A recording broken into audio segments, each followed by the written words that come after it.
خبر شامل کرتے ہیں پسرو سے جاوید مرزا ڈسٹرکٹ رپورٹر کی۔ جامعہ غوثیہ رضویہ صادق العلوم دہلم والا میں تاجدار ختم نبوت کانفرنس حضرت امام حسین کی شہادت کے بارے میں منعقد کیا گیا، جس میں خطیب اہل سنت مولانا محمد یوسف رضوی، مجاہد ختم نبوت پیر خبیب علی شاہ، علامہ محمد رضا رضوی اور دیگر علماء کرام نے حضرت امام حسین کی شان اور شہادت کے بارے میں بیانات کیے۔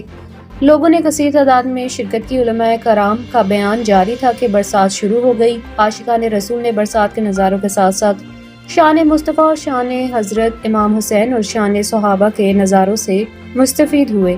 پروگرام بہت ہی امن و امان اور خوشحالی سے کیا گیا۔ پروگرام کے خاص مہمان خصوصی حاجی نجم الثاقب سلیہری، الحاج محمد رضا، عابد حسین بھٹی، NPA PP 48 چودھری سجاد جٹ اور دیگر دوست احباب یونین کونسل گڈگور نے شرکت کر کے پروگرام کی رونق کو دوبالا کیا۔ پروگرام کے اختتام پر شہدائے کربلا امت مسلمہ ملک پاکستان کے لیے دعائیں کی گئیں۔ لبیک یا رسول اللہ کے نعروں سے پروگرام اختتام پذیر ہوا۔